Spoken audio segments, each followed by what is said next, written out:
Bismillahirrahmanirrahim. Assalamualaikum warahmatullahi wabarakatuh. Alhamdulillah wassalatu wassalamu ala Rasulillah wa ala alihi washabbihi wa man walah wa ba'du. Faya ibadallah, usi nafsi wa iyyakum bitaqwallahi faqad fazal muttaqun. Fala tamutunna illa wa antum muslimun. Wa qala ta'ala, ya ayyuhalladzina amanu taqullaha haqqa tuqatih wala tamutunna illa wa antum muslimun.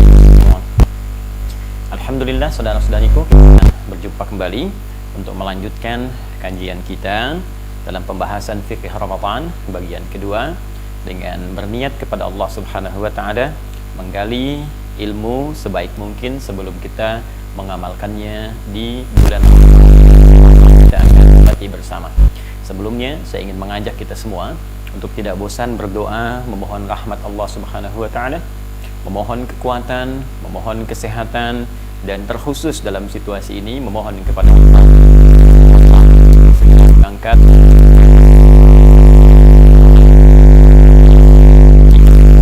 pada segenap lapisan bangsa untuk berjuang dan mudah-mudahan memberikan kesabaran untuk meraih hikmah terbaik di balik musibah ini sehingga kita bisa menjadi lebih kuat di masa yang akan datang. Allah tidak memberikan ujian besar kepada orang-orang biasa, melainkan hanya diberikan kepada orang-orang yang akan dibesarkan oleh Allah Subhanahu wa taala. Tinggal bagaimana kita menyikapinya. Apakah ingin lulus dalam ujian ini atau tetap menjadi kecil dalam pandangan Allah dengan segala situasi yang kita hadapi. Baik, karena waktu kita begitu singkat, ya, ada waktu sampai dengan ke Isya, karena itu kita akan fokuskan betul pembahasan dalam kesempatan ini. Lalu nanti kita akan jeda sebentar menunaikan sholat Isya, ya. Kalau kita balik sebetulnya memenuhi panggilan Isya, jedanya untuk ta'lim. Lalu setelah itu kita lanjutkan setelah Isya kurang lebih dalam durasi 30 menit, dan mudah-mudahan bisa efektif, ya, dalam pembahasan di malam hari ini. Baik, di pertemuan yang lalu kita telah membahas muqaddimah dalam kitab As-Siyam, kitab pembahasan tentang puasa yang dirumuskan oleh Al-Imam Al-Bukhari terkait dengan petunjuk-petunjuk Al-Quran dan hadis-hadis Nabi Sallallahu Alaihi Wasallam mengenai penunaian ibadah puasa khususnya di bulan Ramadan. Di pertemuan yang lalu telah kita bahas tentang pemaknaan As-Siyam, As-Saum, dan Al-Imsak. Saum bermakna umum, menunjuk pada makna menahan, ya, juga mencakup pemaknaan puasa yang kita tunaikan, baik wajib di bulan Ramadan ataupun sunnah pada hari-hari biasa seperti Seninnya, Kamisnya, Ayyamul Bidnya, atau memperbanyak puasa seperti di bulan Sya'ban ini. Tapi kalau disebutkan As-Siyam, maka maknanya lebih spesifik. Puasa yang memiliki ketentuan, memiliki aturan, memiliki syarat, rukun yang telah ditetapkan dalam ketentuan syariat. Jadi bila disebutkan saum, maknanya bisa bersifat umum. Sekali disebutkan dalam Al-Quran surah 19 ayat 26. Jika disebutkan As-Siyam dalam Al-Quran khususnya, maka mutlak menunjuk pada puasa dalam pengertian ketentuan syariat. Disebutkan 9 kali dalam Al-Quran. Persamaan keduanya dari sisi bahasa disebut juga dengan Al-Imsak, yang berarti menahan.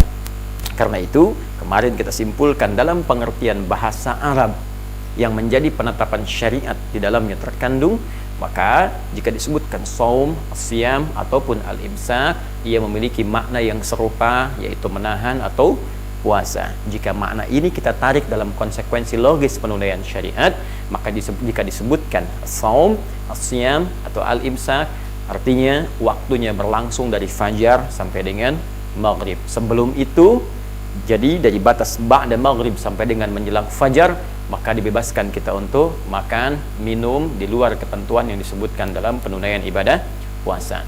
Ini, rangkaian makna ini dicantumkan secara umum dalam satu ayat, di ayat 187 di surah Al-Baqarah, ya, dari kalimat Allah Subhanahu wa taala, firman-Nya, uhilla lakum lailatas siyam rafathu ila nisaikum hunna libasul lakum wa antum libasul lahunna, sampai ke ujung ayatnya, sampai wakulu washrabu hatta yatabayyana lakumul khaytul abyadu minal khaytil aswadi minal fajr thumma atimmus siyama ilal lail. Jadi dari satu ayat ini mencakup pembahasan yang telah lalu saya uraikan.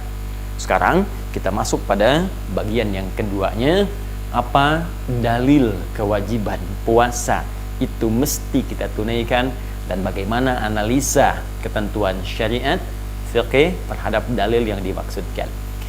Kaidah menetapkan bahwa setiap perintah ataupun larangan yang bermakna ibadah, ya, kalau kita turunkan begini kaidahnya. Ini ada ibadah.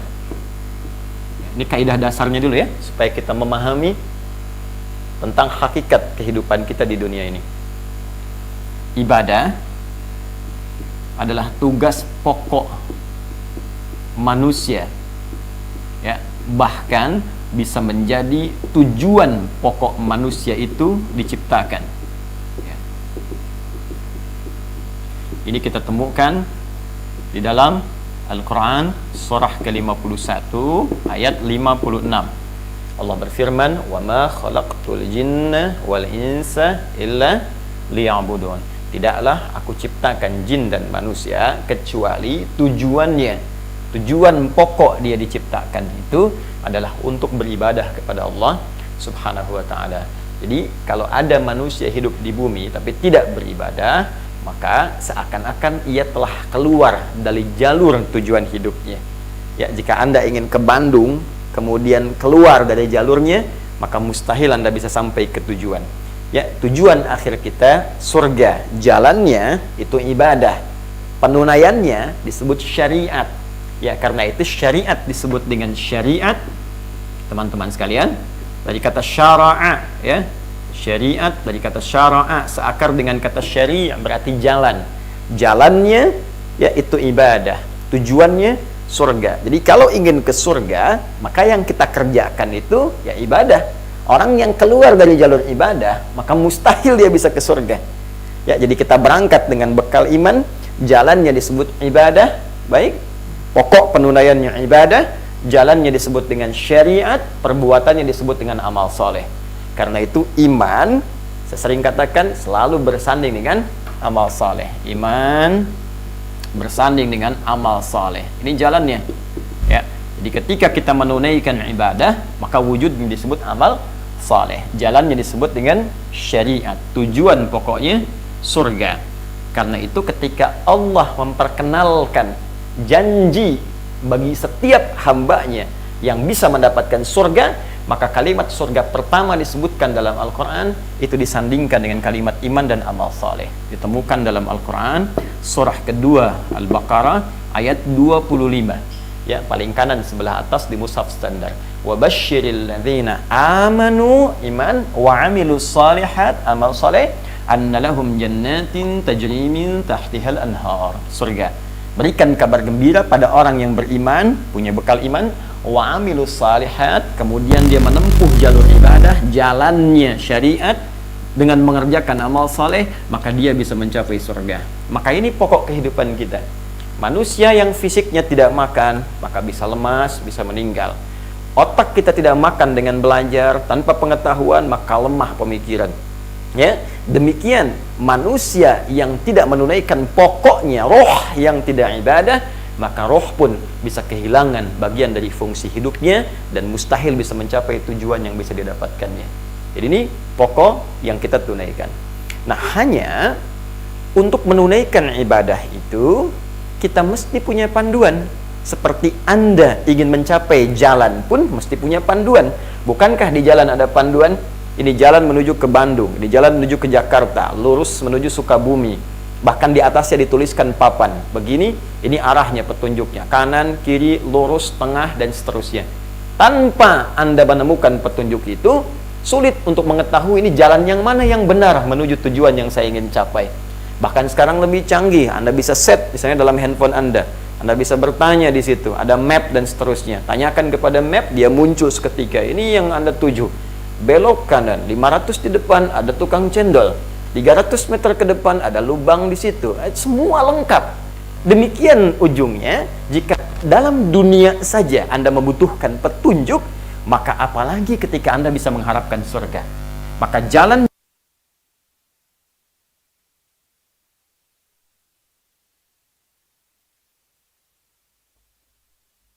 seperti apa? Petunjuk inilah yang disebut dengan dalil namanya. Ya, karena itu ad-dalil dalam bahasa Arab, dalil itu pun diartikan dengan petunjuk. Ya, petunjuk.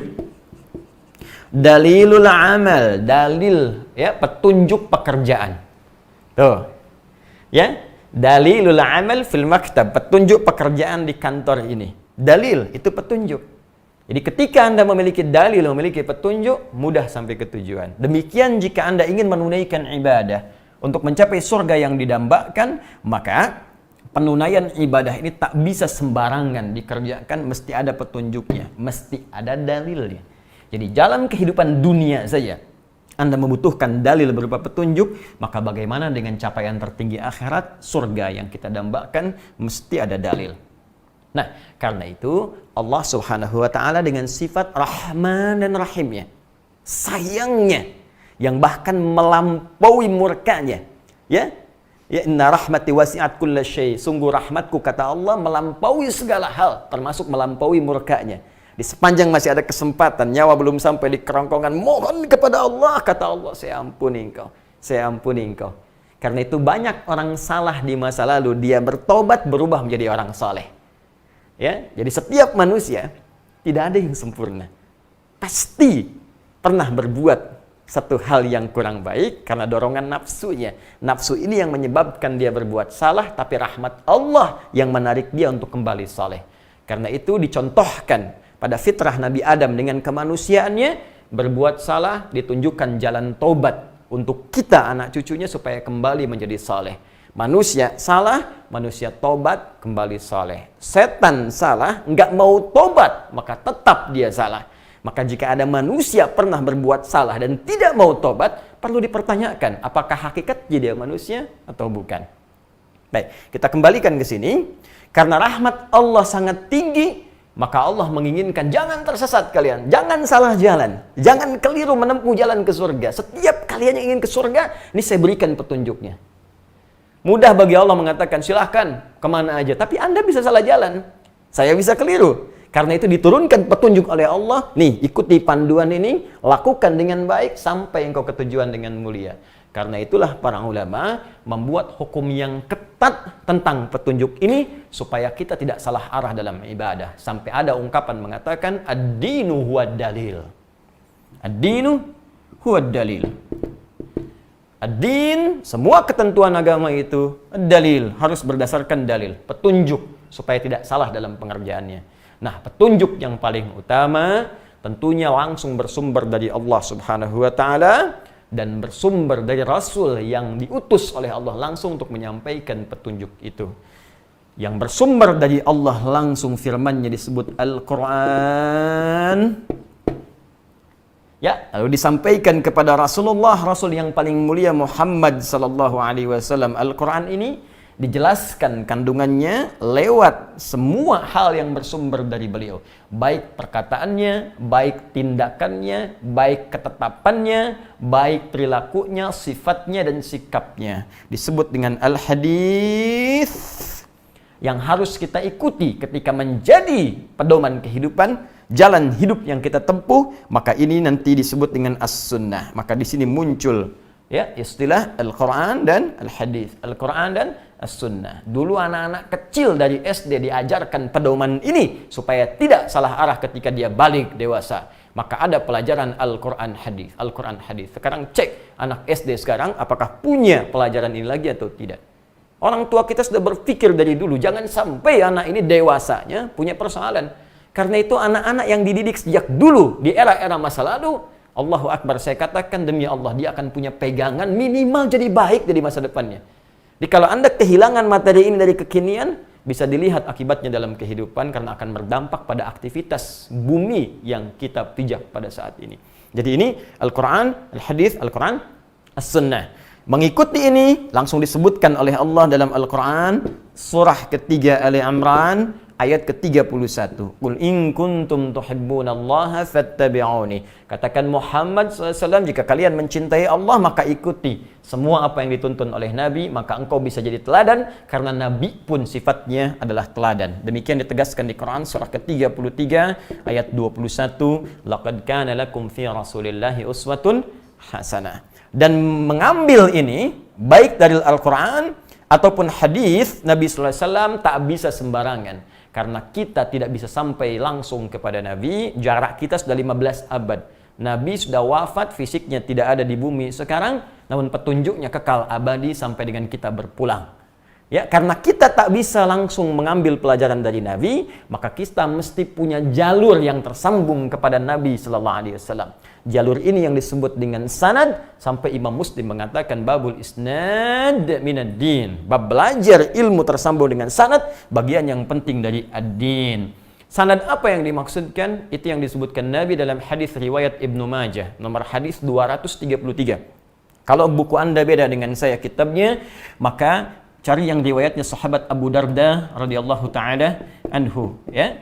Beliau menyampaikan anin Nabi sallallahu alaihi wasallam, "Man salaka tariqan yaltamisu fihi ilma sahhalallahu lahu tariqan ilal jannah," sampai ke kalimat wa innal ulama'a warathatul anbiya. Dan sungguh para ulama itulah pewarisnya Nabi sallallahu alaihi wasallam.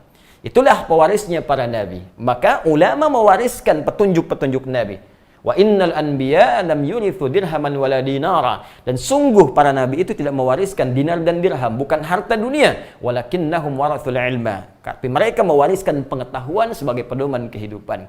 Jadi ambil Al-Quran, ambil hadis melalui keterangan para ulama. Nggak bisa kita jadi mufti sekaligus. Bukan baru baca terjemahan langsung memberikan fatwa, bukan baru baca terjemahan langsung paham. Tidak, mesti ada alim, mesti ada ulama yang memang spesial di bidangnya mempelajari dua sumber ulama ini, dua sumber utama ini. Maka ini ambil dari ulama. Nah, apa kaitan dengan Ramadan? Sekarang karena kita akan menunaikan ibadah ini dalam hitungan hari ke depan, ini ibadah yang sangat istimewa, ibadah yang luar biasa, punya keutamaan yang tidak sama dengan hari-hari biasanya, maka mesti kita menunaikan ibadah ini dengan sempurna sesuai dengan petunjuk Allah dan Rasulnya semampu kita. Nah, karena kaidah ibadah mesti ada dalil, maka kita mesti mengetahui dalilnya dari Al-Quran, dalilnya dari hadis, dengan petunjuk ulama. Dari sini kita akan bacakan bagaimana ulama kita memberikan petunjuk dalil, ayat apa yang ditunjukkan tentang kewajiban puasa menurut para ulama, hadisnya bagaimana, itu yang akan kita baca. Dimohon izin saya terangkan dulu, saya mudah mengambil dari Al-Quran surah sekian, ayat sekian, dalilnya, hukumnya wajib, selesai. Tapi, ya, epistemologi adalah bagian yang sangat penting. Jadi nanti kerangka berpikir itu ada ontologi, ada epistemologi, ada aksiologi. Dasarnya pokoknya ontologinya apa?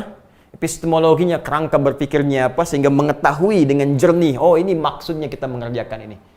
Setelah paham maksudnya, baru aksinya, actionnya, aksiologinya. Ya, bagaimana menunaikan itu dengan sempurna. Nah sekarang, ya, sementara orang kekinian ada yang mengerjakan ibadahnya, tapi nggak tahu dasarnya. Dampaknya apa? Satu, mungkin tidak khusyuk dalam ibadahnya.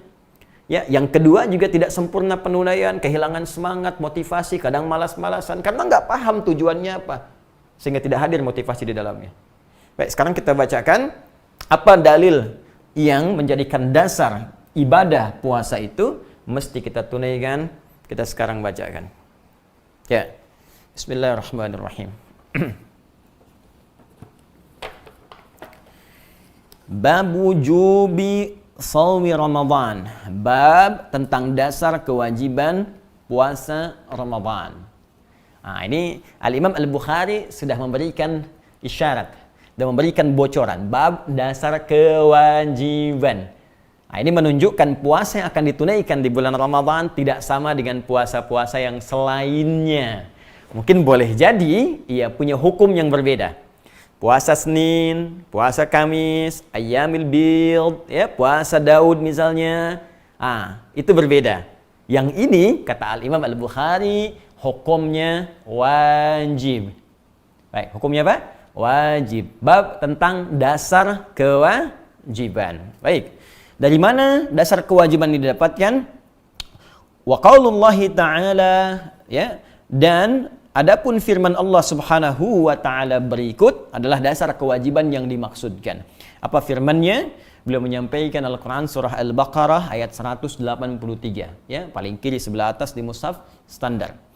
A'udzubillahi minasyaitonirrajim. Ya ayyuhalladzina amanu kutiba alaikumussyam kama kutiba alal ladzina min qablikum la'allakum tattaqun. Baik, ini dasar yang pertama. Saya yakin teman-teman insyaallah sebagian besar sudah hafal ayat ini. Nah, sekarang kita akan kaji apa maksud spesifik di ayat ini sesuai dengan keterangan Al-Quran Al-Karim dan petunjuk syariat yang bisa kita lacak. Baik, saya mohon izin untuk menghapus dulu ya. Hitung sampai 10, tarik nafas ya. 1, 2, 3, sudah belum? 4, sudah belum? 5, jangan jauh-jauh sembunyinya ya.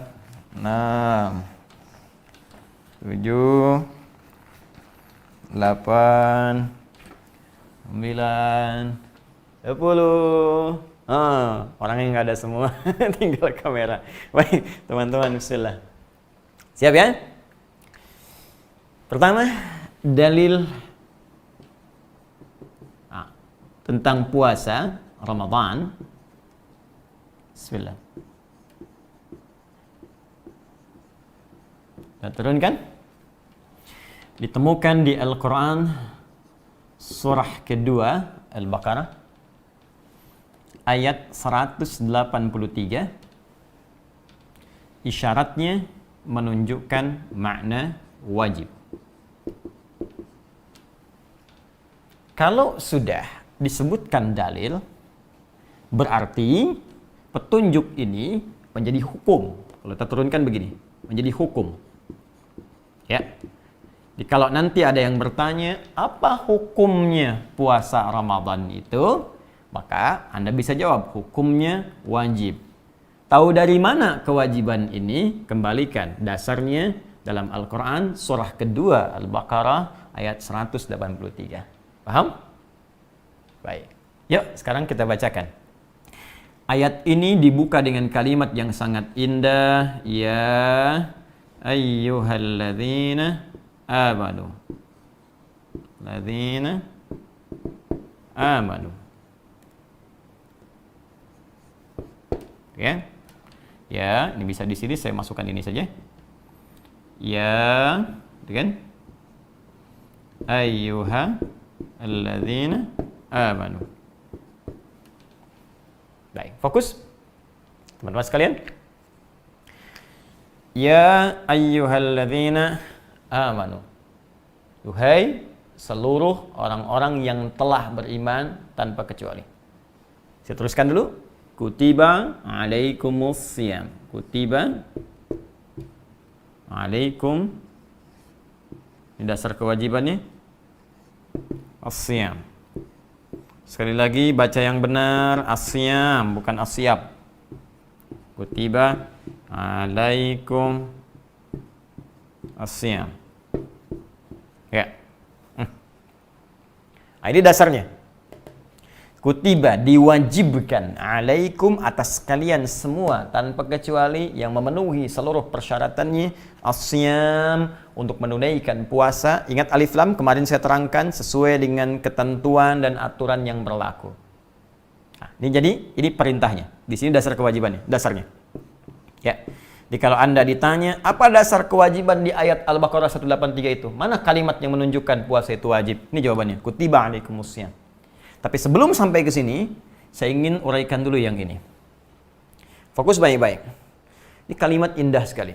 Ya ayyuhalladzina amanu. Duhai seluruh pemilik iman tanpa kecuali. Fokusnya, saya terangkan sebentar. Ya, saya uraikan dulu. Disebutkan 361 kali dalam Al-Quran. Ayyuha disebutkan 150 kali dalam Al-Quran. Alladzina disebutkan 1080 kali dalam Al-Quran. Amanu disebutkan 258 kali dalam Al-Quran. Saya telah uraikan di buku saya ini, ya, dibahas secara detail di sana. Ini telah saya cek juga, ya, termasuk saya merujuk kepada Mu'jam, kepada Qamus Al-Fadhil Quran, juga mengecek di kalimat-kalimat Quran. Fokus ini. Apa yang penting dari yang saya uraikan ini? Perhatikan baik-baik. Ya ini disebut harfun nida, huruf panggilan. Ya. Untuk memanggil. Tapi ingat, di dalam bahasa Arab itu setidaknya ada 14 huruf yang bisa digunakan untuk memanggil. Ada a, ada aya, ada wa, ada ya, dan seterusnya. Ada 14 huruf. Kalau Anda belajar ilmu nahwu, Anda akan temukan uraian ini. Ya. Tapi menariknya dalam Al-Qur'an, dari 14 ini yang digunakan hanya ya. Saya sampai meneliti 5 tahun kurang lebih. Bolak-balik, dilihat 1, 2, 3, ya saja. Ternyata huruf ya ini dalam gramatikal bahasa Arab itu huruf panggilan yang paling komprehensif, huruf panggilan yang paling fleksibel, huruf panggilan yang paling sempurna. Kenapa? A hanya memanggil dekat saja, nidaul qarib. Aya memanggil jauh saja. Wa memanggil untuk minta tolong. Ya mencakup semuanya. Nidaul qarib, nidaul mutawassit, nidaul ba'id. Paham? Tidak. Nidaul qarib memanggil yang dekat. Tuh. Nidaul mutawassit memanggil yang jarak menengah. Nidaul ba'id memanggil orang yang jauh jaraknya, jarak jauh. Ya. Ada orang dekat depan saya, ya. Namanya misalnya Ahmad. Saya panggil ya Sayyid Ahmad. Hei Tuan Ahmad. Yang menengah misalnya Al-Hasan. Ya, ya Sayyid Al-Hasan. Hei Tuan Hasan. Yang jauh Al-Husain misalnya. Ya Sayyid Al-Husain. Hei Tuan Husain misalnya. Jauh. Dekat, menengah, jauh. Kita bisa panggil dengan satu huruf saja. Baik. Jika Anda ingin menguatkan panggilan ini, ya, dan menerangkan secara umum yang dipanggilnya, maka sebutkan munadanya. Munada itu yang diserunya. Baik ya. Apa kalimatnya? Ditambahkan dulu dengan ayu di sini, lalu diberikan ha tanbih. Ayyuha. Jika disatukan, perhatikan baik-baik, ayyuha ini menunjukkan makna taukid yang menguatkan, haknya tanbih. Jadi ini, kalimat ini seakan-akan memberikan kepada kita gambaran tentang penguat panggilan ini.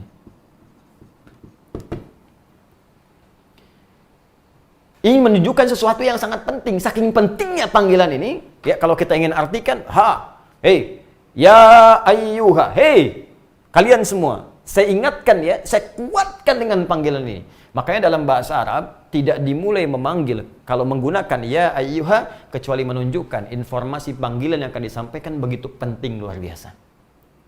Siapa yang dipanggil ini? Alladzina amanu, semua orang yang punya iman tanpa kecuali.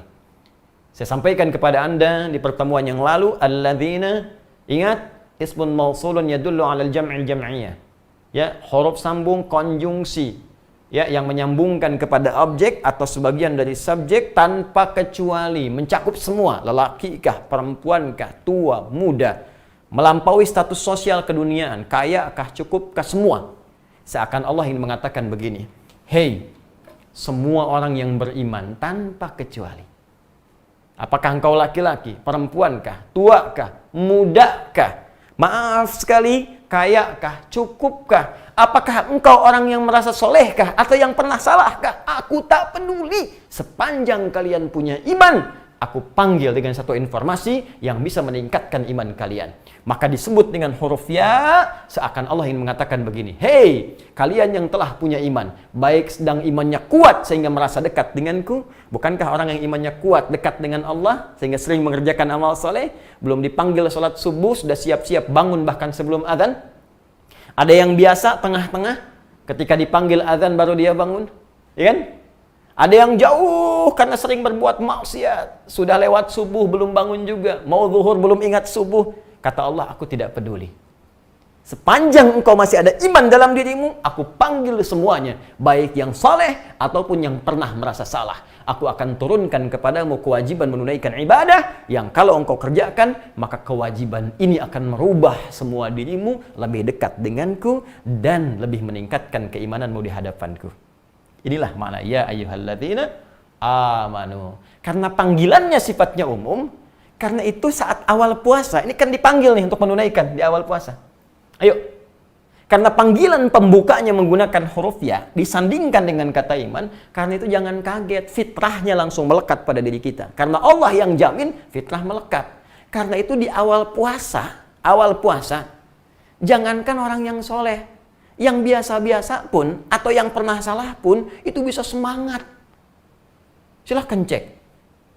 Di masa-masa normal ya, bukan seperti sekarang. Yang nggak pernah ke masjid pun bisa saf pertama malam puasa. Tuh. Bisa penuh masjid. Ya, makanya jangan heran, malam pertama puasa penuh masjid. 1, 2, 3, 4 sampai 15 saf penuh semua. Kenapa? Karena panggilannya mencakup semua. Malam pertama.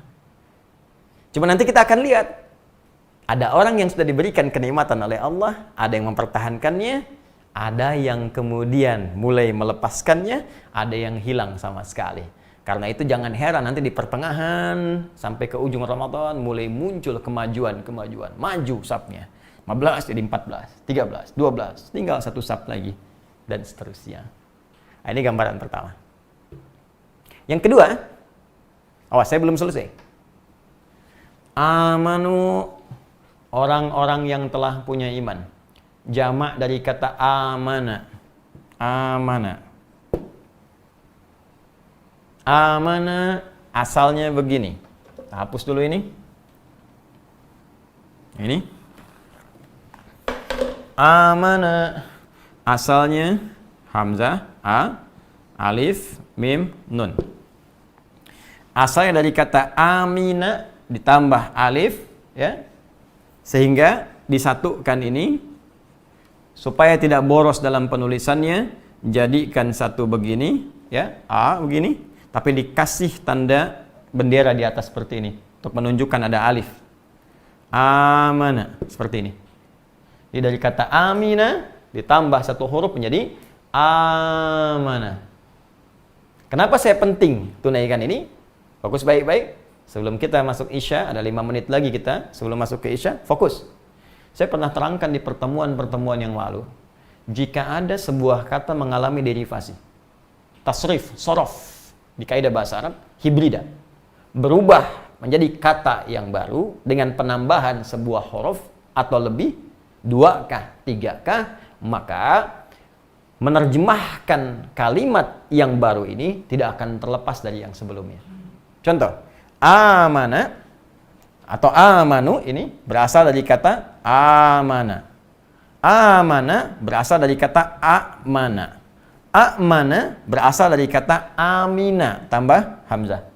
Baik, fokus baik-baik sehingga menjadi amanah. Asalnya amina, ya manu. Baik, fokus baik-baik. Amina artinya aman, tentram, ya, tenang. Wa amanahum min khauf. Li'ilafi Quraisy ilafihim rihlatasy syita was sayf falyabudu rabb hadzal bait alladzi at'amahum min ju' wa amanahum min khauf, yang telah memberikan rasa aman kepada mereka. Ya. Baik, Allah yang memberikan rasa aman. Fokus baik-baik. Amina artinya aman, tentram, nyaman, damai.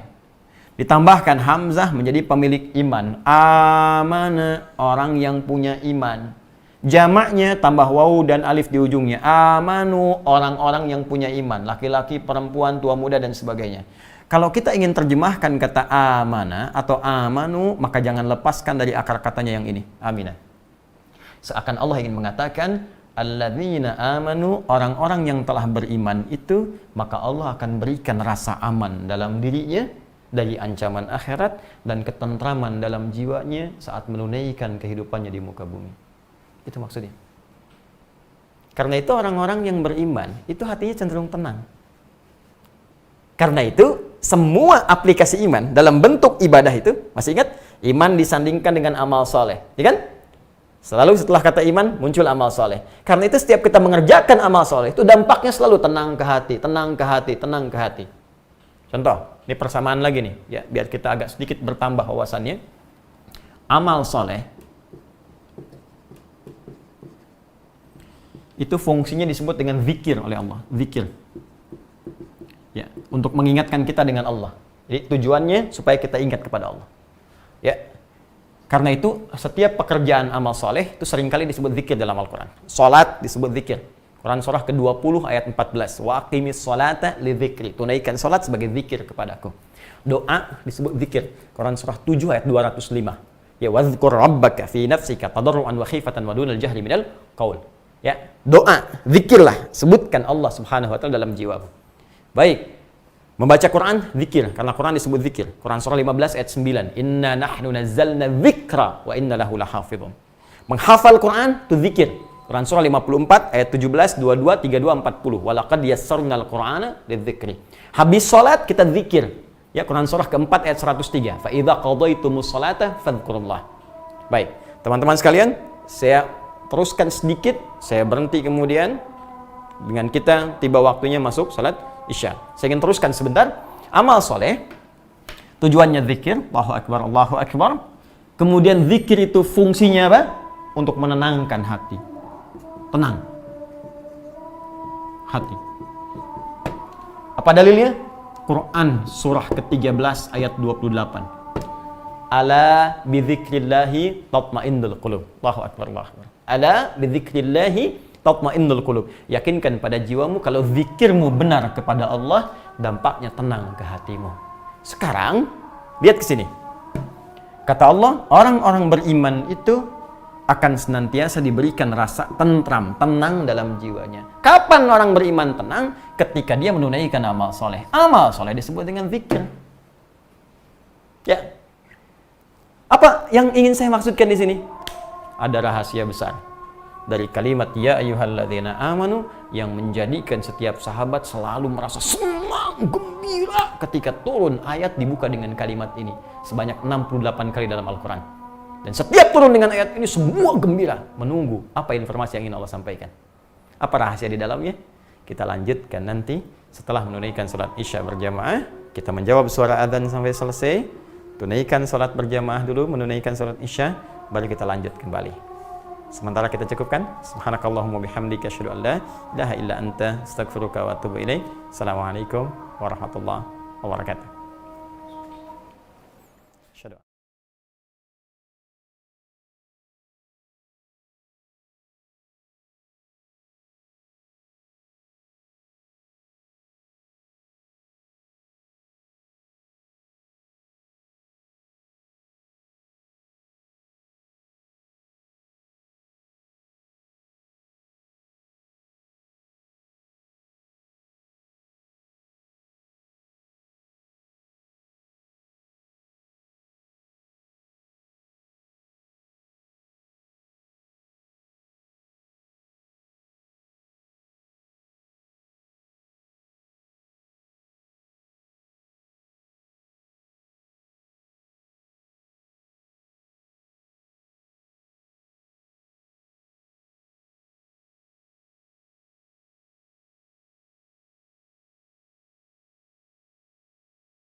Ya, bismillah, assalamualaikum warahmatullahi wabarakatuh.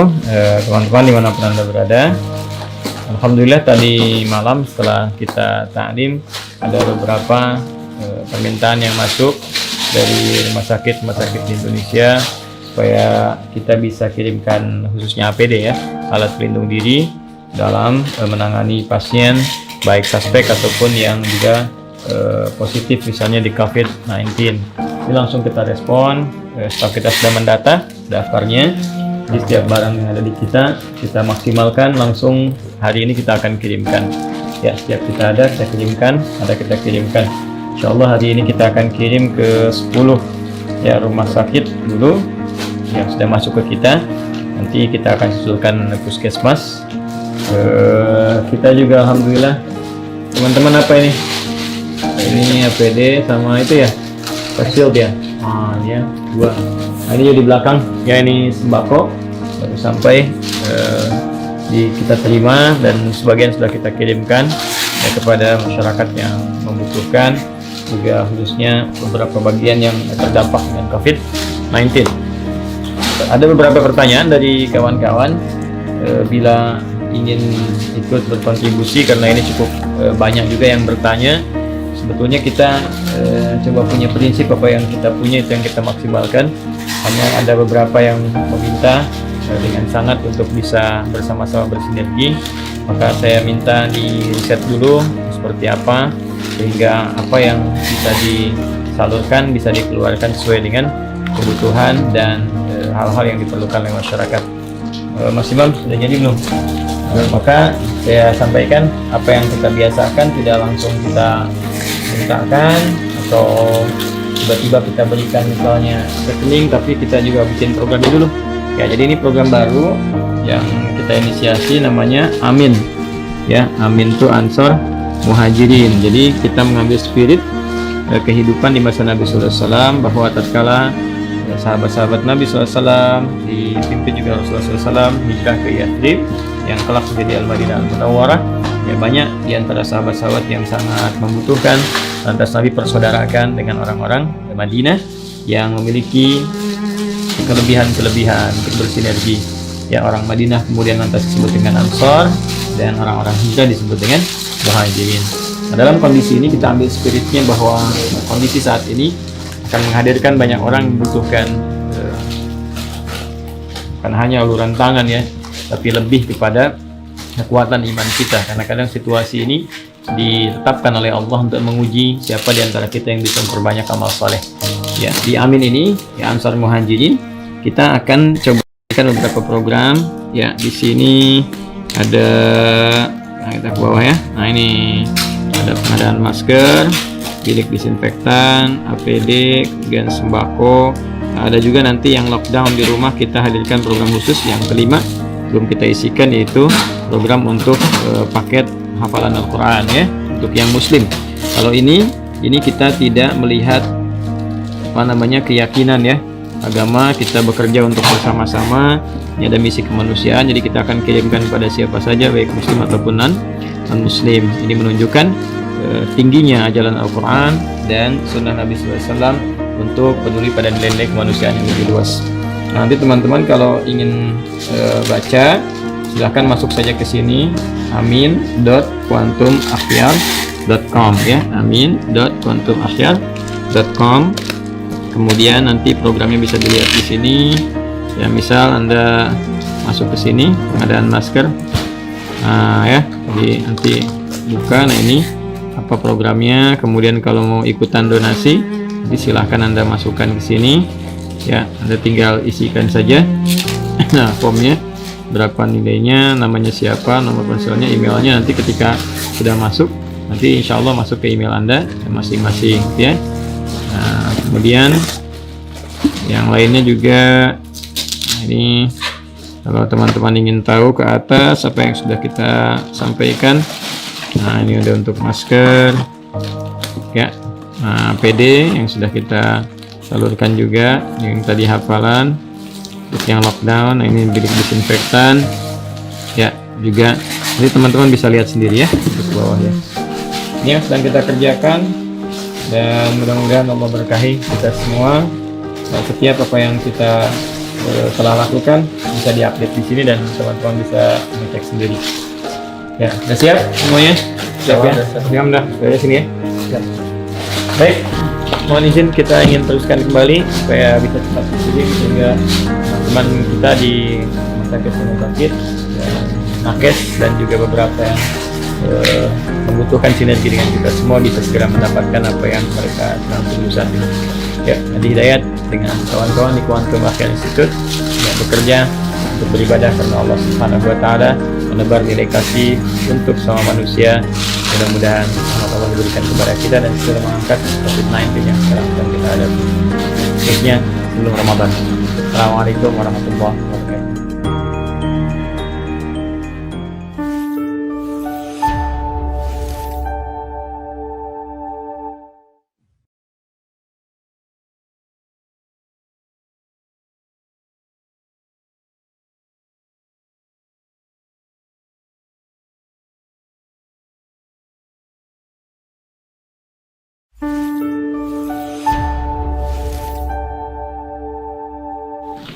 Ya, bismillah. Assalamualaikum warahmatullahi wabarakatuh.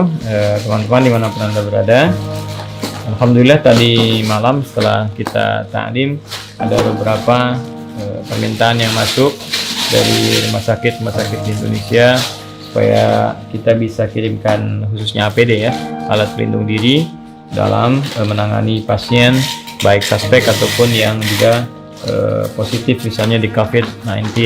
Jadi langsung kita respon. Setelah kita sudah mendata daftarnya, di setiap barang yang ada di kita maksimalkan langsung hari ini kita akan kirimkan. Ya, setiap kita kirimkan, kita kirimkan.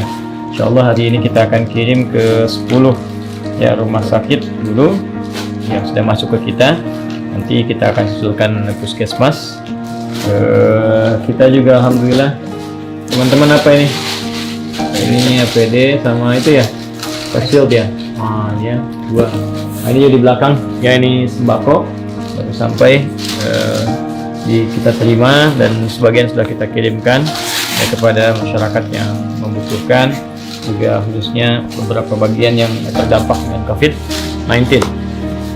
Ada beberapa pertanyaan dari kawan-kawan bila ingin ikut berkontribusi, karena ini cukup banyak juga yang bertanya.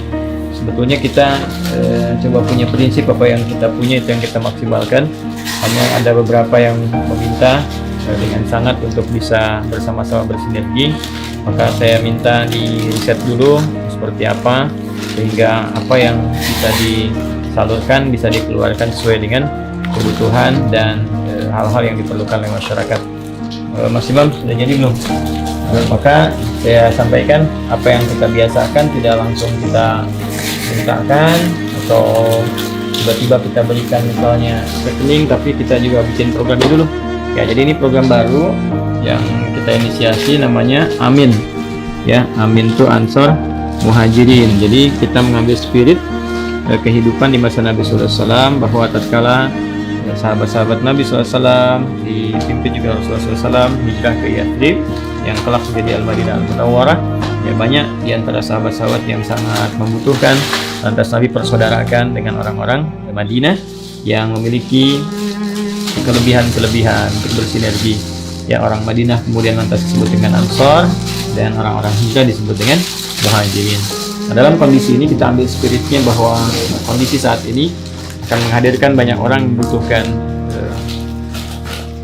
bukan hanya uluran tangan ya, tapi lebih kepada kekuatan iman kita, karena kadang situasi ini ditetapkan oleh Allah untuk menguji siapa di antara kita yang bisa memperbanyak amal soleh ya. Di Amin ini ya, Ansar Muhajirin, kita akan coba hadirkan beberapa program ya. Di sini ada, nah kita ke bawah ya. Nah ini ada pengadaan masker, bilik disinfektan, APD, kemudian sembako. Nah, ada juga nanti yang lockdown di rumah, kita hadirkan program khusus yang kelima belum kita isikan, yaitu program untuk paket hafalan Al-Quran ya, untuk yang muslim. Kalau ini kita tidak melihat keyakinan ya, agama. Kita bekerja untuk bersama-sama, ini ada misi kemanusiaan. Jadi kita akan kirimkan kepada siapa saja, baik muslim ataupun non muslim. Ini menunjukkan tingginya ajaran Al-Quran dan sunnah Nabi SAW untuk peduli pada nilai-nilai kemanusiaan yang lebih luas. Nanti teman-teman kalau ingin baca, silahkan masuk saja ke sini, amin.quantumafyal.com ya, amin.quantumafyal.com. Kemudian nanti programnya bisa dilihat di sini ya. Misal Anda masuk ke sini, pengadaan masker, ya, jadi nanti buka. Nah ini apa programnya. Kemudian kalau mau ikutan donasi, nanti silahkan Anda masukkan ke sini ya. Anda tinggal isikan saja nah formnya, berapa nilainya, namanya siapa, nomor ponselnya, emailnya. Nanti ketika sudah masuk, nanti insya Allah masuk ke email Anda masing-masing ya. Nah kemudian Yang lainnya juga, nah ini kalau teman-teman ingin tahu ke atas apa yang sudah kita sampaikan. Nah, ini udah untuk masker ya. Nah, PD yang sudah kita salurkan juga, yang tadi hafalan. Terus yang lockdown, nah ini bilik disinfektan ya juga. Jadi teman-teman bisa lihat sendiri ya untuk bawah ya. Ini yang sedang kita kerjakan, dan mudah-mudahan Allah berkahi kita semua. Dan setiap apa yang kita telah lakukan bisa diupdate di sini dan teman-teman bisa mengecek sendiri. Ya, sudah siap semuanya? Siap ya? Siap dah. Dari sini ya. Siap.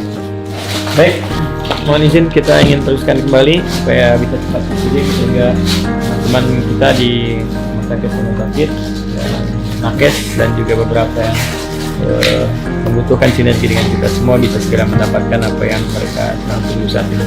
Ya, Adi Hidayat dengan kawan-kawan di Quantum Akhir Institute yang bekerja untuk beribadah karena Allah Subhanahu wa taala, menebar nilai kasih untuk sama manusia. Mudah-mudahan Allah memberikan kepada kita dan segera mengangkat COVID-19 yang sekarang sedang kita hadapi, khususnya sebelum Ramadan. Assalamualaikum warahmatullahi wabarakatuh.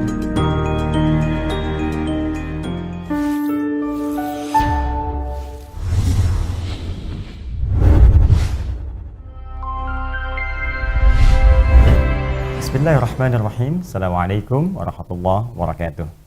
Saudara-saudariku dimanapun Anda berada, saya Adi Hidayat ingin menyapa Anda dan bermohon kepada Allah Subhanahu wa taala semoga kita senantiasa diberikan kesehatan, keberkahan dan rahmat tentunya dari Allah Subhanahu wa taala. Segala puji bagi Allah, salawat terhadap Rasulullah SAW. Alhamdulillah, banyak di antara saudara-saudari kita bertanya, kapan Ustadz akan ada pesantren? Kapan Ustadz ada pusat pendidikan khususnya untuk kaderisasi ulama? Maka Alhamdulillah di hari Jumat yang penuh berkah ini kami akan persembahkan sebuah proyek besar. Ada kampung Al-Quran, ada center untuk kegiatan dakwah pancaran Islam untuk dunia dari Zamrud Katulistiwa, dari Bumi Pertiwi Indonesia. Ini market yang sedang kita siapkan. Di sini ada center masjid tentunya.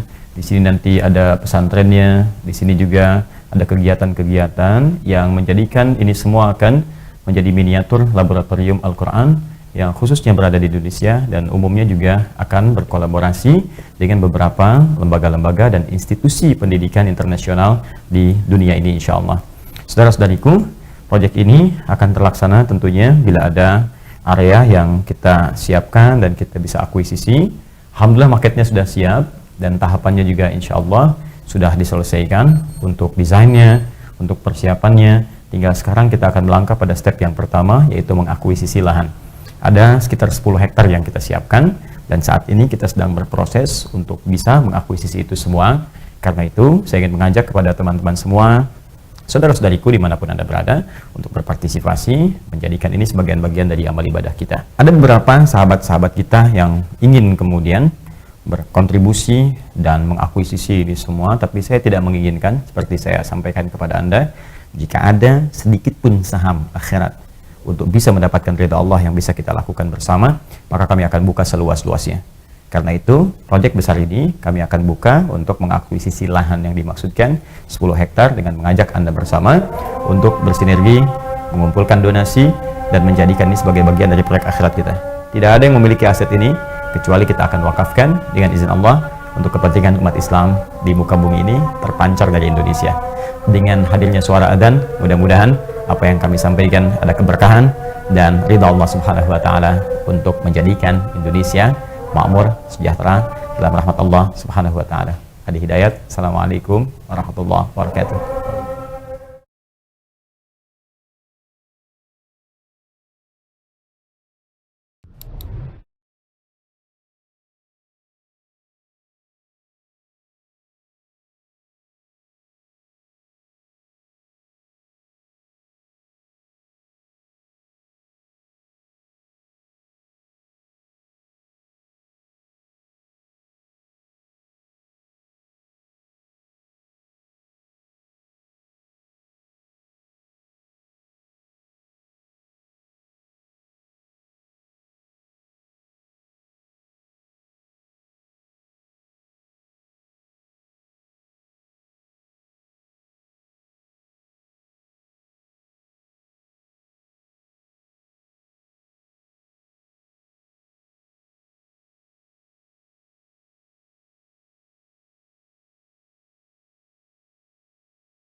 Bismillahirrahmanirrahim. Assalamualaikum warahmatullahi wabarakatuh.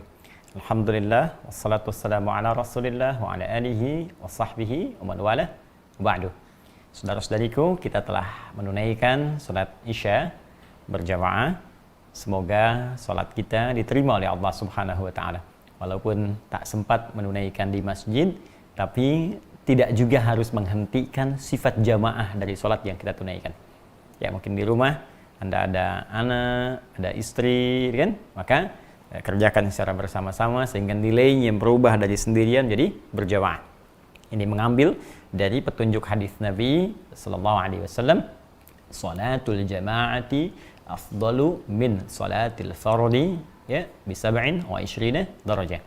Salat berjamaah lebih utama daripada salat sendirian, pahalanya 27 derajat. Jadi satu derajat tuh bisa tinggi sekali. Kemarin saya terangkan di hadis Muslim untuk ilustrasi ke masjid. 25, satu keduanya 500 tahun, dua ketiga 500 tahun, demikian seterusnya. Ya, baik, intinya kita bermohon semoga salat kita diterima oleh Allah Subhanahu wa taala dan mudah-mudahan kita senantiasa dirahmati. Kita lanjutkan. Tadi telah kita uraikan bahwa dalam konteks penunaian ibadah itu perlu ada dalil. Dalil itu adalah petunjuk bagaimana menunaikan ibadah dengan benar supaya menghasilkan jalan kemudahan menuju rahmat Allah, sehingga dengan itu diberikan kita anugerah surga sesuai dengan apa yang Allah janjikan, insya Allah. Nah, dalil penunaian ibadah puasa ditemukan di Al-Baqarah ayat 183 yang tadi telah kita bahas sebagiannya. Ya, dibuka dengan kalimat ya ayyuhalladzina amanu. Ya, saya bacakan dengan tafsiran yang telah tadi kita uraikan. Ya ayyuhalladzina amanu, hei, saya tegaskan, saya ingatkan bagi seluruh pemilik iman tanpa kecuali, baik dia merasa dekat denganku, kata Allah, karena imannya tengah berada dalam level yang kuat sehingga rajin dia ibadah. Bahkan sebelum puasa Ramadan dia rajin puasa sunnah, dia rajin tahajud sebagai persiapan menuju puasa Ramadannya. Atau yang imannya menengah, biasa-biasa saja, tahajud belum konsisten, puasa sunnah belum dikerjakan, ya. Atau bahkan mohon maaf yang imannya juga tipis, jauh dari Allah Subhanahu wa taala karena sering berbuat salah, sehingga kesalahan itu menjadi hijab untuk mendapatkan petunjuk Allah menghunjam langsung pada jiwanya. Maka kata Allah, sepanjang masih ada iman dalam dirimu, sepanjang masih engkau mengatakan asyhadu an la ilaha illallah, maka panggilan ini berlaku untuk semuamu. Aku tanamkan dalam jiwamu yang jauh dengan panggilan ini, aku akan dekatkan sehingga meningkat imannya, yang menengah semakin dekat, yang dekat semakin rapat dengan Allah Subhanahu wa ta'ala. Dan indahnya dipanggil dengan kalimat imannya. Ya ayyuhalladzina amanu, duhai semua pemilik iman, bentuknya jama, yang telah beriman. Dipanggil oleh Allah Subhanahu wa taala. Tadi saya katakan amanu bentuk jama dari kata amanah. Ini. Ya. Amana asalnya dari kata amana. Dari amana asalnya amina tambah hamzah. Jadi ini akar kata yang saya kotaki ini. Ya. Ini akar katanya. Dan tadi setelah saya terangkan sebelum Isya, teman-teman yang baru bergabung bisa fokus, nanti Anda bisa mengulang apa yang saya telah terangkan jika memang kali ini Anda baru hadir bersama kita semua. Fokus baik-baik. Setiap derivasi kata, perubahan kata, hibrida, ini ya kata yang barunya. Amana, dari sini menjadi amana, naik jadi amanu ke atas. Nah, setiap perubahan kata, jadi amanu, ya sebelumnya amana, akan selalu terkait dengan akar katanya, amina. Berarti tadi saya telah terangkan aman, tentram, damai. Ya. Sehingga cara menerjemahkannya kalau kita ingin ambil makna tafsirnya, hei semua orang yang beriman, yang dengan imanmu itu aku akan jamin engkau akan merasa aman dari ancaman akhirat, aman dari neraka, aman saat hisab. Aku jamin akan tentram keadaan jiwamu ketika engkau menjalani aktivitas di bumi.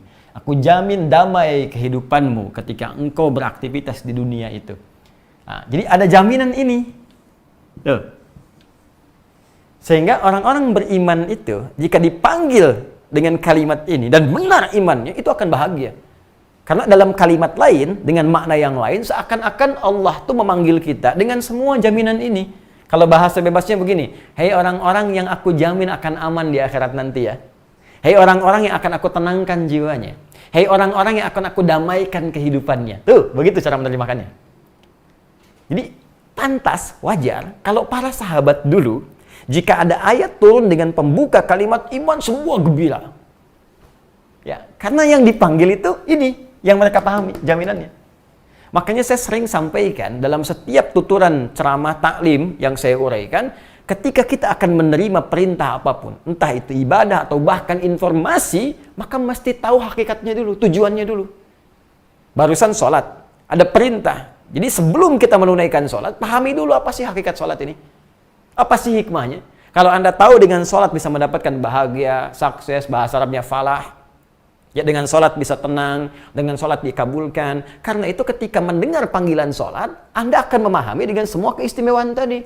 Allahu Akbar, panggilan sholat. Bukan sekedar ibadah, tapi Anda akan pahami dengan panggilan kebahagiaan, panggilan jaminan kesuksesan, panggilan ketenangan, panggilan jawaban dari doa. Bukankah setiap kita punya kebutuhan yang ingin dimohonkan? Sekarang tiba waktunya. Ginilah. Anda disampaikan di perusahaan, sekarang tiba waktunya gajian, yang mau minta apa saja dikabulkan. Demi Allah saya katakan, kalau panggilan sekarang 7:30 disampaikan, bahkan dibatasi, datang cuma sampai jam 8, telat dikit ditutup. Anda berangkat sekarang juga. Anda berangkat sekarang juga. Sekarang panggilan datang dari Rabbul Alamin, yang punya segalanya, yang maha. Yang tak ada tandingannya, yang kalau sudah berjanji akan selalu ditepati. Innallaha la yukhliful mi'ad. Allah yang berjanji, Allah pasti menetapi. Beda dengan manusia. Kau yang berjanji, kau yang mengingkari. Ya, kau yang memulai, kau yang mengakhiri. Allah beda. Ya, kembalikan ke sini. Nah, jadi membaca kalimat ini mesti seperti ini. Ya. Tapi iman, teorinya, kita bahas di pertemuan lalu, iman, teorinya butuh pembuktian. Karena iman itu pekerjaan hati. Ingat lagi taklim saya yang sebelumnya. Pembuktiannya iman itu muncul lewat amal soleh. Ya. Yang wujudnya berupa ibadah. Tadi itu.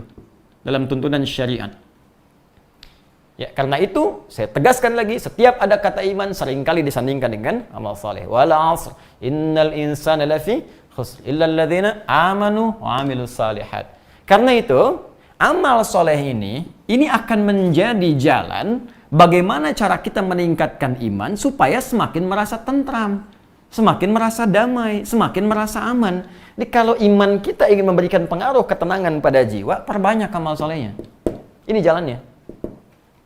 Ya, itu poinnya. Dan amal soleh ini seringkali disebut dengan zikir dalam Al-Quran. Tadi sebelum Isya saya sebutkan. Ya, salat amal soleh disebut zikir. Masih ingat? Quran surah 20 ayat 14. Doa disebut zikir. Quran surah 7 ayat 205. Kita ba'da salat barusan tadi berzikir. Quran surah 4 ayat 103. Fa idza qadaytumus salata fadhkurullah. Baca Quran, Qurannya disebut zikir. Quran surah 15 ayat 9. Murajaah menghafal disebut zikir. Quran surah 54 ayat 17, 22, 32, 40. Semua. Dan fungsi zikir sekali lagi menenangkan kepada hati. Tuh persamaannya. Amal soleh sama dengan zikir. Zikir memberikan rasa tentram. Tentramnya di mana? Di tempat iman. Tempat iman di mana? Di hati. Ala bidzikrillah tatmainnul qulub. Karena itu, nah ini yang ingin saya sampaikan tadi. Ketika para sahabat dipanggil dengan kalimat ya ayyuhalladzina amanu, hei orang-orang yang punya iman, yang ingin merasa aman di akhirat, yang ingin tentram hidupnya, ingin damai keadaannya, maka mereka langsung datang. Wah, senang sekali. Dan mereka menunggu sesuatu.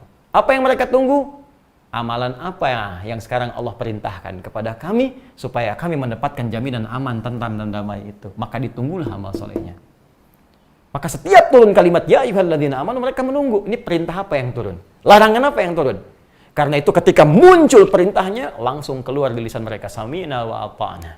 Kami siap, kami dengar, kami taat. Karena mereka tahu dengan menunaikan itu, imannya semakin kuat dan ini mudah untuk diraih dengan cepat. Begitu cara berpikirnya. Ini landasan berpikirnya di sini. Ya. Nah, karena itulah ketika turun Al-Baqarah, Quran surah kedua, ayat 183, dibuka dengan kalimat ini, maka mereka nunggu-nunggu. Ya ayyuhalladzina amanu, sami'na wa ata'na, siap ya Allah. Apa yang diperintahkan? Maka turun, kutiba alaikumus syiyam. diwajibkan bagimu mulai saat ini untuk menunaikan puasa. Puasa bisa meningkatkan imanmu sehingga kamu akan cenderung merasa aman, cenderung merasa tentram, merasa damai. Makanya saat Ramadan itu suasana tuh enak banget. Coba lihat. Dan berkahnya luas. Jangankan muslim, non-muslim pun mendapatkan keberkahan Ramadan itu. Berkahnya dapat. Sama-sama dapat ketenangannya. Tugas Pak Polisi jadi berkurang karena kriminalitas menurun. Kedamaian hadir, keberkahan materi muncul. Orang butuh kurma, orang butuh pakaian, butuh kolak, butuh macam-macam. Semua bisa jualan. Jangankan yang muslim, non-muslim pun ikut jualan. Masya Allah, semua berkahnya dapat. Dan itu 2 hari lagi. Sebentar lagi. Kita tidak tahu apakah kita mendapatkan Ramadan itu tahun ini atau tidak. Ya. Di depan kita teman-teman sekalian. Gerbangnya akan dibuka sebentar lagi. Apakah sudah bahagia hati kita menyambutnya? Ya. Karena begini. Orang-orang yang dikabarkan, nih di depan kamu saya bukan ya. Nih dapat hadiah nih, ada mobil, ada motor, kamu tinggal masuk aja. Tapi nanti waktunya 2 hari lagi. Maka demi Allah Anda pasti akan menyiapkan itu. Rasa gembira semakin memuncak. Di depan kita ada ampunan dosa dari semua dosa yang pernah kita kerjakan. Di depan kita ada peningkatan amalan. Di depan kita ada kasih sayang Allah. Di depan kita ada kedamaian. Di depan kita ada rahmat. Di depan kita ada semua kemuliaan yang Allah janjikan berkumpul. Maka kita butuh persiapan. Maka hal yang pertama kita lakukan, sami'na wa ata'na. Kita siap menyambut itu seperti orang-orang dulu menyambutnya. Maka kata Allah, kutiba alaikumus syiyam, diwajibkan atas kalian menunaikan puasa. Saya telah jelaskan ini. Ya, bukan puasa biasa, alif lam, kata syiyam, puasa yang punya aturan tertentu, punya ketentuannya, maka pelajari dulu setiap aturan dan ketentuan ini supaya kalian benar puasanya. Kemudian kewajibannya diungkapkan dengan kata kutiba. Jadi di Al-Qur'an itu begitu. Di Al-Qur'an itu ada furidha, ya. Baik, hati-hati. Jadi ungkapan kewajiban itu banyak. Ada langsung bentuknya dengan kewajiban, dengan furidha misalnya, dengan kataba, bentuk majhulnya atau pasifnya kutiba. Ada yang tidak menggunakan kata spesifik wajib, tapi langsung perintahkan. Katakan Muhammad, kerjakan nih, tinggalkan nih, ada dengan lamul amri. Ya, misalnya yang sering saya sampaikan, ya dalam beberapa kesempatan ada kalimat-kalimat yang langsung disampaikan oleh Allah dengan menggunakan kata perintah. Qul huwallahu ahad. Katakan Muhammad pada mereka, perintah. Wallahu ahad, bagi orang-orang beriman, Tuhannya hanya Allah yang layak untuk disembah. Itu tauhid kita. Ya, dan banyak nanti kalimat-kalimat lainnya yang berisi perintah kepada kita mengerjakan sesuatu, tinggalkan. Aufu bil uqud, ya ayyuhalladzina amanu aufu bil uqud. Tepati janjimu, itu perintah. Karena itu ketika ada bentuknya perintah, maka hukumnya nanti dalam kaidah usul fikih menjadi wajib. Al-aslu fil amri lil wujub hatta yadulla dalilu ala khilafi. Asal dari satu perintah adalah satu kewajiban hukumnya sepanjang belum ada dalil yang bisa menurunkan level wajib itu pindah kepada hukum lain baik sunnah, mubah atau bahkan makruh dan yang lainnya. Ya, itu nanti pembahasan di usul fikih untuk membentuk kaidah-kaidah dalam fikih. Saya teruskan dulu. Nah, kalau ditemukan kata kutiba, ini akarnya kata kataba. Bentuknya aktif. Yang ini bentuknya pasif. Perhatikan sebentar, saya ingin berbagi dulu tentang ilmu bahasanya. Jika ada bentuk aktif dalam struktur bahasa, subjeknya umumnya disebutkan. Misal, saya makan nasi, subjeknya saya, makan predikat, nasinya objek di bahasa Indonesia. Ya kan? Bisa lagi misalnya, ya, Asep minum susu. Asepnya subjek, minumnya predikat, susunya objek. Baik ya? Nah, tapi kalau kita demikian alihkan ke bahasa Arab, memiliki makna yang aktif, struktur yang aktif, kataba, maka subjek pun muncul sama dengan bahasa Indonesia. Misalnya, ini kalau kita turunkan bentuk aktifnya jadi begini. Kataba. Telah mewajibkan. Siapa yang mewajibkan? Allah. Ini fa'ilnya, subjeknya. Allahu. Ya, fi'il, fa'il. Fi'lun madhi. Ya, i'rabnya fi'lun madhi mabniun 'alal fathi. Ya, awas hati-hati. Fi'lun madhi mabniun 'alal fathi. Kemudian yang ini fa'il. Fa'ilun li fi'li kataba marfu'un wa lamatu raf'i dhammatun dhahiratun fi akhirih. Wa tanwinu mahdhufun dukhulil alifi wal lami 'alaihi wa huwa lafdzul jalalah. Ya, paham? Tidak. Ini subjek, alamatnya rafa di atasnya. Hilang tanwinnya karena masuk alif lam di dalamnya. Karena ini lafzul jalalah yang khusus spesifik. Ya, langsung dengan sendirinya. Kataballahu, objeknya apa? Alaikumusiyam. Alaikum jar majrur. Alaikum jarun wa majrurun. Asyam. Ma asalnya. Ma maf'ulnya. Ini objeknya, perintahnya. Allah telah mewajibkan kalian menunaikan puasa. Ini bentuk aktifnya. Kalau kita jadikan bentuk pasif, ya, tadinya Allah telah mewajibkan bagi kalian puasa. Kita jadikan bentuk pasif, maka bentuk pasif itu dibuang subjeknya. Dibuang di sini, tidak disebutkan subjeknya, ditutup. Jadi yang artinya tadinya mewajibkan jadi diwajibkan. Maka kita jadikan terjemahannya, puasa telah diwajibkan. Telah diwajibkan bagi kalian menunaikan puasa.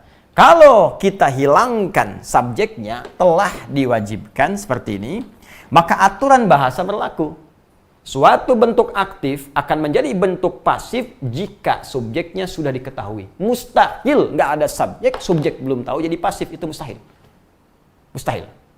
Jadi kalau ditanya begini, kataballahu alaikumusiyam, Allah telah mewajibkan bagi kalian puasa. Kita tahu ini, yang mewajibkan sudah pasti Allah. Maka untuk memudahkan supaya nggak panjang-panjang, ngapalin Qur'annya jadi semakin pendek, jadi mudah ngapalinnya, jadikan pasif. Sehingga satu kalimatnya bisa kita tutup dengan sifat ghaibnya, Allah. Ganti kataba jadi kutiba. Kutiba. Allahnya kemudian ditutup, alaikumusiyam. Telah diwajibkan bagi kalian menunaikan puasa. Siapa yang mewajibkan ini? Allah. Kenapa kalimat Allahnya dibuang? Karena sudah tahu yang mewajibkan itu pasti Allah. Jelas? Di dalam struktur bahasa. Kalau kita tarik ke makna tafsir, kenapa di sini kalimatnya jadi bentuk pasif kutiba bukan kataba? Karena orang-orang beriman itu sudah pasti yakin setiap ada kewajiban pasti dari Allah. Dan untuk menegaskan ini bukan rekayasa Nabi Muhammad, mereka sudah yakin. Jadi karena imannya kuat, jadi mereka tahu kalau Nabi Muhammad menyampaikan, ini bukan rekayasa Muhammad, ini pasti Allah yang perintahkan. Karena itu nggak disebutkan Allahnya pun sudah yakin kepada Allah. Walau tak tampak dalam pandangan, walau tak disebutkan lafadznya, yakin kalau perintah disebutkan Nabi pasti bersumber dari Allah Subhanahu wa taala. Ini menunjukkan tingkat kekuatan iman.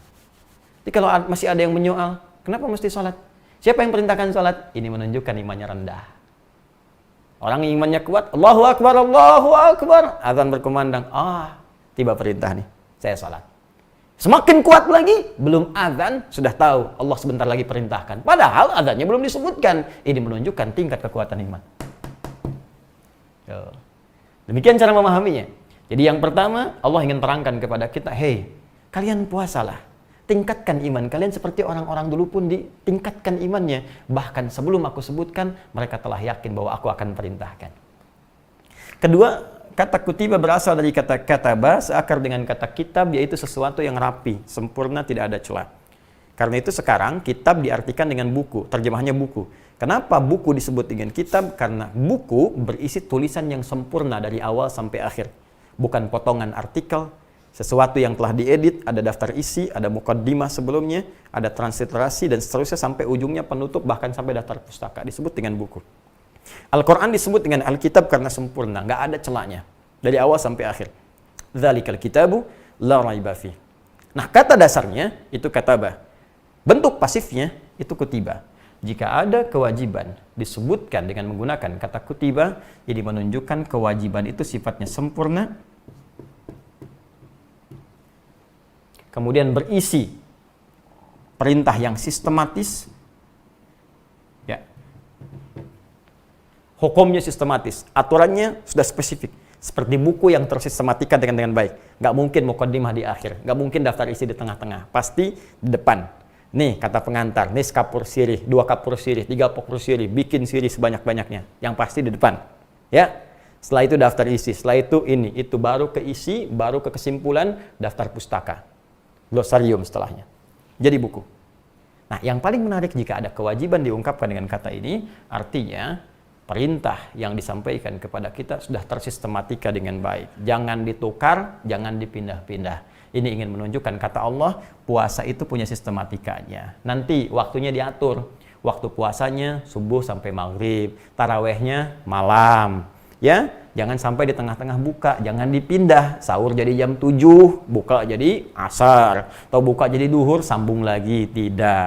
Semua ada ketentuannya yang telah ditetapkan. Baik. Puasanya sebulan. Ya Allah, berat ya Allah. Kata Allah, bukan kamu saja, orang dulu juga sudah puasa. Kama kutiba 'alal ladzina min qablikum. Seperti orang dulu juga pernah diwajibkan mereka menunaikan puasa. Kalimat ini muncul di ilmu balaghah ini untuk memudahkan, tamhid, memudahkan, meringankan kita seakan-akan ibadah itu bukan beban. Kayak ginilah. Anda saya katakan misalnya, tolong bikin tesis ya. Bikin tulisan 200 halaman. Aduh Ustadz kebanyakan. Dulu juga saya sampaikan pada jamaah sebelumnya. Mereka bahkan saya bilang 300 halaman ya. Mereka sanggup, kalau mereka bisa, kenapa kamu tidak? Makannya sama, nasi juga. Minumnya air juga. Mereka bisa, kamu tidak. Ayo semangat. Maka ketika Anda mendengar ini pernah ditunaikan oleh orang sebelum Anda menjadi semangat dan ingin menyusul mereka lebih baik dibandingkan mereka. Maka seakan-akan Allah kompetisikan kita. Ada kompetitor nih disebutnya. Begini cara berpikirnya. Kalau ingin maju, jadikan kompetitor. Ya, Korea dulu jadikan Jepang kompetitor. Di setiap Jepang bikin sesuatu, Korea ingin nyusul. Korea ingin nyusul. Akhirnya sekarang jadi bagus levelnya. Ya, perusahaan juga begitu, mesti ada kompetitornya. Kalau ingin maju, jadikan kompetitor. Perusahaan besarnya. Maka susul. Jadi. Ibadah juga begitu. Kalau Anda ingin kesolehannya meningkat, bikin kompetitor. Lihat si fulan, ini puasanya bagus, kejar. Ini hafalannya bagus, ingin jadi seperti itu. Demikian kata Allah, kalau orang dulu pernah menunaikan, kamu mesti lebih baik. Sekarang Anda bertanya, Allah, ya Allah, ya Allah, kalau saya bisa tunaikan lebih baik dari orang dulu, apa yang saya dapatkan? Sudah tahu, Anda pasti akan lihat la'allakum tattaqun, supaya kamu meningkat takwanya. Jadi pertanyaannya, apakah semua orang puasa bisa takwa? Apa jaminan supaya bisa takwa? Seperti apa cara kita mendapatkannya? Itu yang akan kita bahas esok hari insya Allah dalam fikih Ramadan bagian ketiga. Dan insya Allah saya akan live di siang hari, ya kemungkinan ba'da zuhur insya Allah, karena sorenya sudah ada nanti sidang itsbat untuk melihat hilal, dan kemungkinan besar malam Jumat itu akan ditetapkan, ya, dan sangat besar kemungkinan akan dimulai puasanya itu hari Jumat bertepatan dengan 24 April seperti yang saya sampaikan, karena konjungsi ijtima terjadi sekitar jam 9 ya, sampai ke maghrib ketinggian hilal sudah di atas 3 derajat ya, 3 derajat 53 menit ya, 9 detik kurang lebih demikian. Maka itu sudah di atas standar yang ditetapkan oleh pemerintah, yaitu 2 derajat. Kemungkinan malamnya kita akan mulai tarawih, karena itu saya akan sempurnakan siang harinya supaya sore persiapan dulu, malamnya kita bisa ibadah. Baik, nah teman-teman, izin menyampaikan informasi dulu. Pertama, untuk teman-teman di sekolah UAH, usahakan Al-Quran hafal.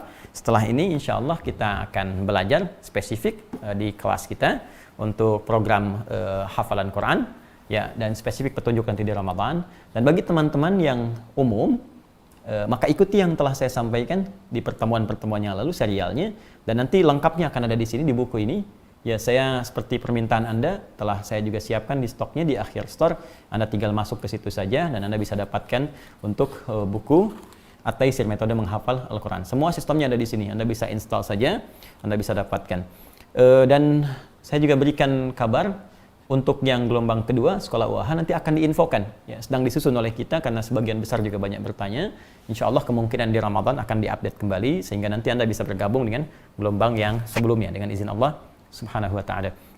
Dan selanjutnya, bagi teman-teman saya sampaikan amanah yang Anda titipkan melalui Amin. Ya, Amin, Ansor Muhajirin. Yang Anda klik amin.quantumakhir.com. Di situ ada turunan-turunan. Alhamdulillah, setiap apa yang telah Anda sampaikan sudah kami salurkan. Sebagian bahkan sampai ke pelosok-pelosok. Jika dibutuhkan pun, saya statement kemarin akan coba kami sampaikan sehingga diketahui ya bagaimana penyampaian itu, baik bentuk video ataupun gambar-gambar. Walaupun saya sebetulnya lebih ingin itu ditutup sehingga hubungan kita dengan Allah baik sehingga terbuka di kemudian hari. Tapi mungkin ada sebagian yang bertanya kemana dan sebagainya, maka saya akan coba sampaikan nanti supaya diketahui saja oleh teman-teman bahwa ini yang kita kerjakan. Ini penting saya sampaikan karena mulai malam ini atau besok nanti program untuk yang khusus spesifik sembako kita akan berakhir.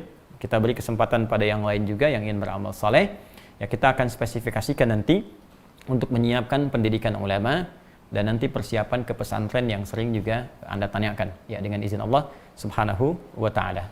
Nanti kita akan salurkan lagi yang kemarin tiba melalui program yang kita siapkan. Kita akan cover prajurit-prajurit tangguh kita yang memang mereka juga sudah berapa lama waktu nggak pulang ke rumah ya, kemudian berjuang betul mengatasi COVID-19 ini. Besok insya Allah kita supportkan juga untuk teman-teman. Dan berita baiknya, Anda yang telah berinfak untuk buku ya, juga di sini itu sebagian telah kita salurkan masuk ke situ. Jadi Anda nanti hafal Quran, berinfak pula, dan juga sebagian buku nanti insya Allah di Ramadan kita akan juga wakafkan untuk teman-teman yang lain. Saya akan siapkan nanti di awal Ramadan 10.000 untuk masker ya, kemudian nanti ada APD untuk teman-teman, karena program ini teman-teman kita di kepolisian yang bertugas ya, itu juga butuh support nanti, jalan-jalan akan dijaga butuh masker. Nanti saya siapkan 10.000 masker ya, jadi nanti kita bagi ke teman-teman di polisi, di tentara, petugas di Dishub dan sebagainya, sehingga kita semua merasakan kebersamaan ya untuk menciptakan kondisivitas di negara yang kita cintai ini, sehingga kita bisa sama-sama menjaga keutuhan bangsa kita dengan baik. Sekira itu yang saya sampaikan. Kita berjumpa esok hari siang ba'da zuhur sekitar jam 1 sampai dengan jam 2 dengan izin Allah Subhanahu wa taala. Allahumma taqabbal minna innaka antas samiul alim wa tub 'alaina innaka antat tawwabur rahim. Allahumma ya Allah, terimalah apa yang telah kami sampaikan, terima apa yang telah kami pelajari, dan mohon dengar doa kami ya Allah, karena Engkau yang Maha mendengar. Jika kepada yang Maha mendengar saja belum dikabulkan, maka kepada siapa lagi kami mesti memohon. Allahumma ighfir lana dzunubana wa liwalidina warhamhum kama rabbawna shighara. Ya Allah, kami mohon ampunan-Mu ya Allah, kami mohon rahmat-Mu, ampuni dosa kami dan dosa kedua orang tua kami. Sayangi mereka seperti mereka telah tulus menyayangi kami dan merawat kami dari sejak kecil.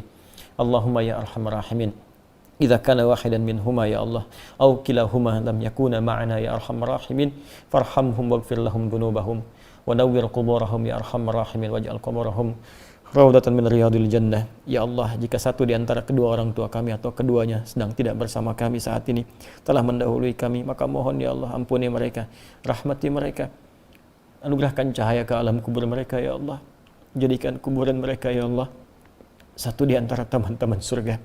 Wa alhiqna ma'ahum ya Allah bis-salihin ma'al ladzina amta 'alaihim minan nabiyyin was-siddiqin wasyuhada'i was-salihin wa hasuna ulaika rafiqa.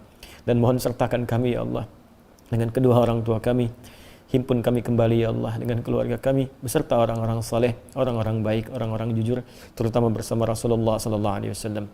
Allahumma ahillahu 'alaina bil yumni wal iman was salamati wal islam rabbi wa rabbuka Allah.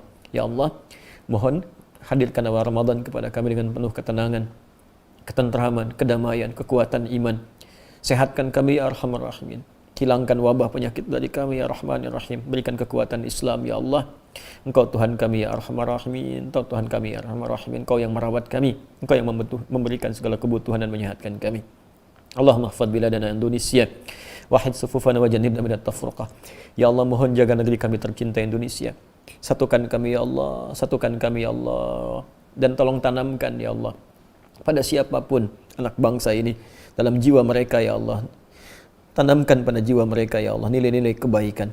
Jauhkan ya Allah dari sifat-sifat buruk, hilangkan sifat munafik, hilangkan sifat-sifat tamak ya Arhamar Rahimin. Jauhkan kami dari perpecahan, tanamkan kecintaan kepada bangsa yang telah Engkau titipkan kepada kami ya Allah, yang Engkau akan hisab kami saat kembali kepadamu ya Arhamar Rahimin. Allahumma rabbana Allahumma rabbana atina fid dunya hasanah fil akhirati hasanah wa qina adzabannar. Ya Allah, anugerahkan kami segala kebaikan di dunia ini yang mampu ya Allah kami dapatkan, dan kemuliaan di akhirat yang mampu kami raih, dan jauhkan kami dari segala murka yang bisa menghadirkan neraka-Mu. Allahumma rahmataka ya Allah, Allahumma inna rahmataka wasi'at kulla syai'. Ya Allah, sungguh rahmat-Mu melampaui segala hal. Maka dengan rahmat-Mu ya Arhamar Rahim, tanamkan kedamaian dalam jiwa kami, hilangkan wabah ini ya Allah. Berikan kami kenikmatan untuk bisa ibadah di masjid. Berikan kami kekuatan untuk bisa memakmurkan masjid.